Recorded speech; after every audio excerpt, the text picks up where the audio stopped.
नमस्कार दोस्तों, स्वागत है आपका हमारे YouTube चैनल श्री भक्ति पर।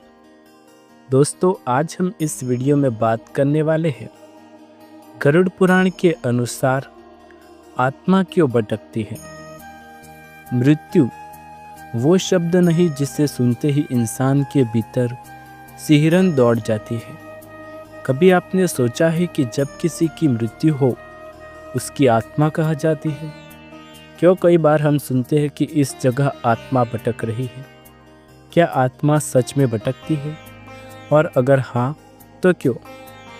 आज हम आपको सुनाने जा रहे हैं गरुड़ पुराण के अनुसार आत्मा के भटकने का रहस्य, एक ऐसा सत्य जो मृत्यु के बाद के संसार से जुड़ा है। गरुड़ पुराण में भगवान विष्णु ने स्वयं गरुड़ जी को बताया है कि मृत्यु के बाद आत्मा के साथ क्या होता है और किन कारणों से आत्मा अपने गंतव्य तक नहीं पहुंच पाती। गरुड़ पुराण कहता है, मृत्यु के बाद आत्मा अपने कर्मों के अनुसार यमदूतों या देवदूतों द्वारा ले जाई जाती है। लेकिन कुछ आत्माएं ऐसी होती है जो इस यात्रा को पूर्ण नहीं कर पाती। वे बीच में ही अटक जाती है और यही कहलाती है भटकती हुई आत्माएं।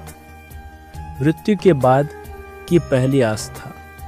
जब किसी व्यक्ति की मृत्यु होती है उस क्षण आत्मा शरीर से निकलकर कुछ क्षण वही ठहरती है। गरुड़ पुराण के अनुसार मृत्यु के बाद पहले 13 दिन आत्मा पृथ्वी पर ही रहती है। वो अपनी प्रियजनों को देखती है, अपने घर के आसपास मंडराती है। कभी प्रसन्न होती है कि परिवार उसके लिए पिंडदान कर रहा है, और कभी दुखी हो जाती है जब कोई उसे याद भी नहीं करता। अगर इन 13 दिनों में विधिवत संस्कार नहीं किए गए, श्राद्ध, तर्पण या पिंडदान न किया जाए, तो आत्मा को मार्ग नहीं मिलता। वो अंधकार में भटकती रहती है। कर्मों का बंधन। गरुड़ पुराण स्पष्ट कहता है, जैसे शरीर कर्मों का परिणाम भोगता है, वैसे ही आत्मा भी भोगती है। यदि किसी व्यक्ति ने जीवन में पाप किए हो, जैसे झूठ, छल, अत्याचार, अभिचार या निर्दोषों का रक्त बहाया हो, तो उसकी आत्मा को यमदूत ले जाने में विलंब होता है, क्योंकि उसके पापों की गंध इतनी तीव्र होती है कि देवदूत पास नहीं आते। ऐसी आत्मा खुद को अकेला, भयभीत और अंधेरे में फंसा महसूस करती है। वो मुक्ति नहीं पाती और संसार में घूमती रहती है, कभी अपने घर में, कभी स्मशान में, तो कभी जंगलों में। अधूरी इच्छाएं। गरुड़ पुराण के 3 अध्याय में बताया गया है कि जहाँ इच्छा रहती है वहाँ बंधन रहता है। अगर मृत्यु के समय किसी इंसान के मन में गहरी इच्छा बाकी रह जाए, जैसे धन पाने की, प्रतिशोध लेने की या किसी अपने को छोड़ने का दुख, तो आत्मा उस इच्छा के बंधन में फंस जाती है। उदाहरण के रूप में एक व्यापारी जिसने जीवन भर धन कमाया, पर मृत्यु के समय उसका धन अधूरा पड़ गया। वो आत्मा बार बार अपने घर लौटती है, देखने की उसका धन सुरक्षित है या नहीं। ऐसी आत्माएं भौतिक आसक्ति के कारण मुक्त नहीं हो पाती। गलत संस्कार और तर्पण की कमी।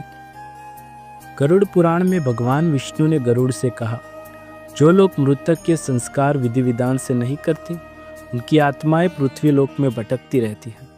यदि कोई व्यक्ति बिना अंत्येष्टि के मर जाए या उसका शरीर नदी, जंगल या युद्ध में बिना संस्कार के रह जाए, तो उसकी आत्मा दिशाहीन हो जाती है।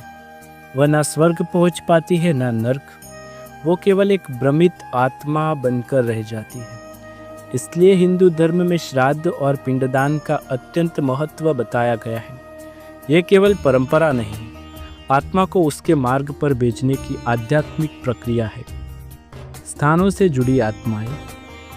गरुड़ पुराण के अनुसार कुछ आत्माएं विशेष स्थानों से जुड़ जाती हैं, क्योंकि उनका दुख, मृत्यु या स्मृति वही बंधी होती है।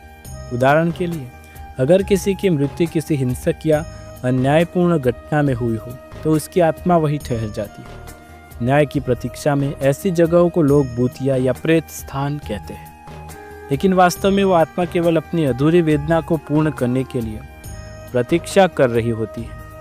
मुक्ति कैसे मिलती है? गरुड़ पुराण ये भी बताता है कि आत्मा को मुक्ति कैसे मिलती है। भगवान विष्णु कहते हैं, जब परिवारजन सच्चे मन से पिंडदान और तर्पण करते हैं, तब नाम स्मरण और दान पुण्य किया जाता है, तब आत्मा का मार्ग प्रकाशित होता है। यदि किसी आत्मा के लिए यह कर्म न किए जाए तो वह संसार में फंसी रहती है। कभी स्वप्नों में आती है, कभी घर में अदृश्य हलचल करती है और कभी किसी संवेदनशील व्यक्ति को अपनी उपस्थिति का एहसास कराती है। जीव और आत्मा का अंतिम सत्य। गरुड़ पुराण का अंतिम संदेश बहुत गहरा है। आत्मा अमर है, केवल शरीर नश्वर है। भटकना आत्मा का स्वभाव नहीं, यह उसके कर्मों और अधूरी इच्छाओं का परिणाम है। जब मनुष्य अपने जीवन में धर्म, दया और सत्य का पालन करता है तो उसकी आत्मा मृत्यु के बाद सीधा मार्ग पाती है।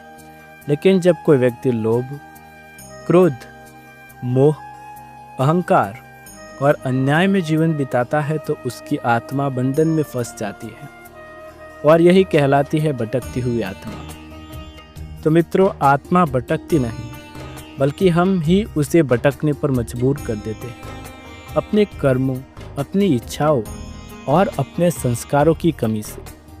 अगर हम चाहते कि हमारे पूर्वज, हमारे प्रियजन शांति पाएं, तो हमें उनके लिए प्रार्थना करनी चाहिए, दान देना चाहिए और सच्चे मन से उन्हें याद करना चाहिए। यही है गरुड़ पुराण का संदेश। मृत्यु अंत नहीं, आत्मा की यात्रा की शुरुआत है।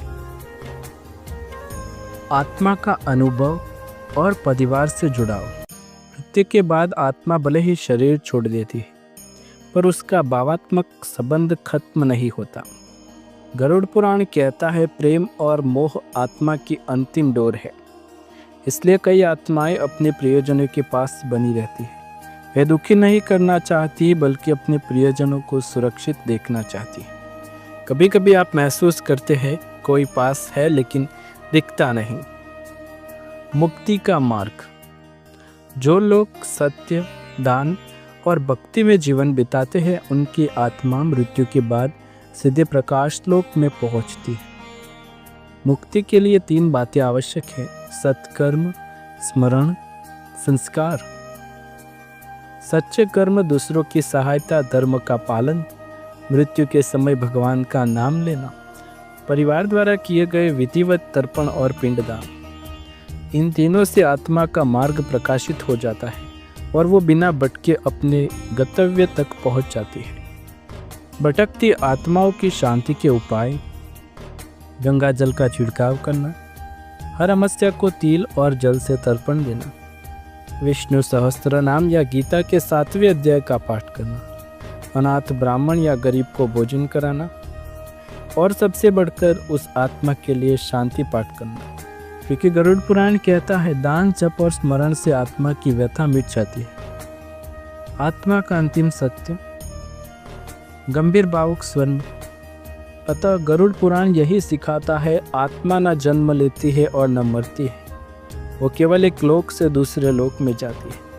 भटकता आत्मा का स्वभाव नहीं, बल्कि हमारे कर्म, इच्छाएं और संस्कारों का परिणाम है। यदि हम अपने जीवन में सत्य, दया और धर्म का पालन करें तो हमारी आत्मा को भटकना नहीं पड़ेगा। तो मित्रों, क्योंकि आत्मा ही शांति है, जीवन का सबसे सच्चा पुण्य है। अगर आपको ये ज्ञान वर्धक आध्यात्मिक वीडियो पसंद आए तो इसे लाइक, शेयर करें और कमेंट में लिखें जय श्री विष्णु, ताकि हर भटकती हुई आत्मा को शांति मिले। धन्यवाद। जय श्री विष्णु।